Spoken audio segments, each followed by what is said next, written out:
The air inside the small, cluttered house was suffocating. The stench of stale alcohol and unwashed clothes hung heavily in every corner. Empty bottles rolled across the floor, clinking softly against the cracked tiles. Amid the chaos, a shadow shifted, a dark figure of misery and fear. Rex, a once proud German shepherd, cowered behind a torn and grimy couch. His ribs protruded sharply beneath his thin, matted fur, each shallow breath rattling in his fragile chest. His once bright amber eyes were now dull and lifeless, reflecting nothing but pain and fear.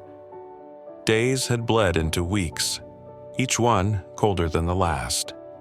Hunger gnawed relentlessly at his empty stomach, and thirst burned his throat like fire. Every movement was agony, his weak limbs trembling under the weight of exhaustion.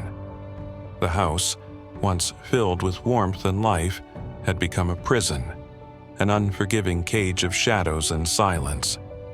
His owner, consumed by the fog of alcohol, was a storm of unpredictable rage. Angry shouts would echo through the rooms, followed by the sharp crack of bottles shattering against the walls. Each noise sent Rex retreating deeper into his corner, muscles tight with fear, ears pinned back. Outside, life carried on as if nothing was wrong.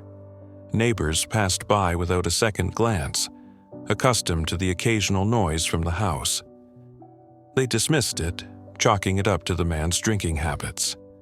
No one knew the silent suffering that lay just beyond those walls.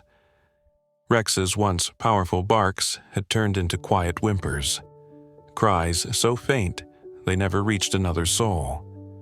His voice, like his spirit, had been silenced, but not everyone turned a blind eye. Across the street, Laura watched the house with a growing sense of unease. She remembered the dog that used to roam the yard freely, alert, proud, his coat gleaming under the sun. Months ago, Rex had been full of life, a picture of strength and loyalty. But now, the yard was eerily empty, the house unnervingly still. The laughter and barking that once spilled into the neighborhood had been replaced by a haunting silence, occasionally broken by angry outbursts. Laura couldn't shake the feeling that something was terribly wrong. Every day she passed by, the gnawing worry grew stronger. The house seemed darker, heavier, as if the walls themselves were weighed down by secrets. One cold evening, as the wind howled through the streets, Laura tightened her scarf and glanced once more at the darkened house. A soft, nearly imperceptible sound stopped her in her tracks. A faint, broken whimper drifted through the cold air, a sound so weak it could have been mistaken for the wind. Laura froze, straining to hear it again. The soft cry came once more, and her heart pounded in her chest. She moved cautiously toward the porch, her breath visible in the icy air. Carefully, she peered through a cracked window, her eyes adjusting to the dim light inside. What she saw made her stomach twist. Rex, or what was left of him, was curled in a tight ball on the cold floor, barely more than skin and bones. His once glorious coat was tangled and filthy, and his body was marred with bruises and sores. His head hung low, and his dull eyes barely flickered with awareness. He didn't move. He couldn't. Laura stumbled back, hand over her mouth. How had this gone unnoticed? How could no one have heard his silent cries? Tears blurred her vision, but her mind was clear. She couldn't walk away, not this time. Laura pulled out her phone with shaking hands, her fingers dialing with purpose. Her voice was steady as she spoke into the receiver, explaining everything she had seen and heard. She demanded action. She wouldn't let another day pass with Rex hidden in that house, suffering in silence. As she hung up, Laura stared back at the window, her heart pounding. "Hold on, boy," she whispered. "Help is coming." Minutes felt like hours, as Laura paced back and forth on the icy sidewalk, stealing anxious glances at the darkened house. Every shadow behind those cracked windows seemed heavier now, each one concealing the unimaginable suffering inside. The soft whimper she had heard still echoed in her mind, fueling her determination. Soon, the faint wail of sirens pierced the cold night air. 2 police cars and an animal rescue van turned the corner, their flashing lights casting harsh shadows across the quiet street. Laura's breath caught in her throat as the vehicles stopped in front of the house. Officers stepped out, their faces grim but focused. Laura ran to meet them. "He's in there. A dog. He's barely alive. Please, you have to hurry." One officer nodded. "Stay back, ma'am. We'll handle this." The officers knocked loudly on the peeling front door. There was no answer. They knocked again, harder. Still nothing. Exchange of glances, a brief nod, then the door was forced open with a sharp crack. The officers entered cautiously, flashlights cutting through the darkness. Laura held her breath. Moments stretched endlessly. Then, a voice called out, "We've got him!" An officer emerged, carefully cradling Rex in his arms. The sight was more devastating up close. Rex's head hung limp, his body a patchwork of bruises and grime. His once powerful legs dangled helplessly, his breathing shallow and ragged. One of the rescue workers rushed forward, gently wrapping Rex in a thick, warm blanket. Tears streamed down Laura's face. Will he make it? The rescue worker's expression was tense but hopeful. "We'll do everything we can, but he's in rough shape. We need to move quickly." Rex was carefully placed on a stretcher and loaded into the rescue van. The doors slammed shut, and the engine roared to life, disappearing into the distance with sirens wailing softly behind. Laura stood frozen, hands trembling. She had done what she could, but now it was up to them. At the animal clinic, the team sprang into action the moment Rex arrived. Vets and assistants surrounded him, checking vitals, administering fluids, and carefully cleaning his wounds. His body was dangerously dehydrated, his organs barely functioning. The vet, Dr. Alvarez, frowned deeply. "He's been without food and water for days, maybe longer. His injuries..." She paused, looking over Rex with sadness. "But he's still fighting. That means something." Dr. Alvarez ordered an IV drip and placed Rex on heated pads. They cleaned his wounds with gentle hands, careful not to cause more pain. His breathing was shallow but consistent, a fragile thread between life and death. Meanwhile, Laura couldn't sleep. She stared at the ceiling, the image of Rex burned into her mind. She called the clinic the next morning, her voice hesitant. Is he okay?" Dr. Alvarez responded softly. "He made it through the night. He's stable for now, but it's a long road ahead." Laura closed her eyes, relief washing over her. She knew she couldn't just leave it there. She needed to see him, to be sure he wasn't alone. At the clinic, Laura quietly entered the recovery room. Rex lay still, surrounded by soft blankets, a faint beeping from the monitors the only sound. His breathing was shallow but steady. Laura slowly approached, kneeling beside him. "Hey boy," she whispered, "you're safe now. You just have to hold on a little longer." She didn't expect a response, but then, barely noticeable, Rex's ear twitched. It was small, but it was enough. Bringing Rex home marked a significant milestone, but it was far from the end of his journey.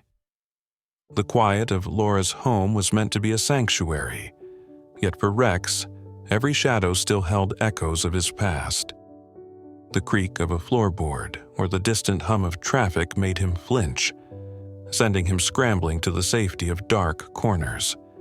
His body might have begun to heal, but his mind was still trapped in fear, Laura noticed how Rex would circle his food bowl for minutes, hesitant to eat. Loud noises outside would cause him to freeze, his body trembling. Even the softest knock at the door sent him hiding beneath furniture. The trauma he endured was deeply rooted, and Laura knew patience would be her greatest tool. Determined to help Rex adjust, Laura consulted Dr. Alvarez and a local canine behaviorist specializing in trauma recovery. Together, they crafted a plan focused on slow, gentle exposure to everyday life. Laura introduced calming routines, quiet music in the evenings, soft lighting, and predictable schedules. She avoided sudden movements and spoke in a soft, reassuring tone. Still, setbacks came. One evening, a thunderstorm rolled in, and the loud crack of thunder sent Rex spiraling into panic. He bolted from the living room, knocking over a chair in his desperation to hide. Laura found him curled in the back of her closet, eyes wide with terror, his body rigid. She sat on the floor outside the closet for hours, speaking softly, waiting for him to feel safe enough to emerge. The behaviorist suggested using desensitization techniques, playing recorded sounds of storms at low volumes, gradually increasing them over time while rewarding Rex with soft praise and treats. Slowly, Rex began associating the sounds with comfort rather than fear. It was a painstaking process, but Laura celebrated every small victory. Another hurdle was introducing Rex to the world beyond the walls of Laura's home. His leash, once a symbol of adventure, now seemed foreign and frightening. Laura started by simply placing the leash near his bed, allowing him to sniff and investigate it on his own terms. Days later, she gently clipped it on while sitting beside him, not forcing him to move but letting him feel its presence. The first time they stepped outside together, Rex froze at the doorstep. Laura knelt beside him, patiently waiting. Minutes passed before Rex took a tentative step forward. One step turned into two, and soon they were standing in the front yard, bathed in soft sunlight. Laura felt tears sting her eyes. Each step was a victory, but the world outside was still full of challenges. Passing cars, barking dogs, and unfamiliar faces triggered Rex's anxiety. Laura shortened their walks, keeping to quiet paths and slowly expanding their route. She learned to read Rex's body language, the stiffening of his frame, the droop of his ears, and adjusted their pace accordingly. Inside the house, Rex began to explore more freely. He started following Laura from room to room, watching her with cautious curiosity. He grew attached to a soft, stuffed toy Laura had placed near his bed, often carrying it gently in his mouth as he wandered. It was a small comfort, but it was his. One evening, as Laura sat reading on the couch, Rex surprised her by climbing up beside her, hesitant at first, but then settling with his head resting on her lap. Laura froze, overwhelmed by the quiet trust in that simple gesture. She gently stroked his fur, whispering, "You're safe here, Rex. You're home." Still, Laura knew the journey ahead would be long. Healing would not be a straight path, but she was prepared for every step, every stumble, and every victory. Rex wasn't just surviving anymore. Slowly, carefully, he was learning to live. Spring gently arrived, bringing with it a soft warmth that melted the last traces of winter. Sunlight streamed through Laura's windows, casting golden patterns on the floor, where Rex now rested comfortably.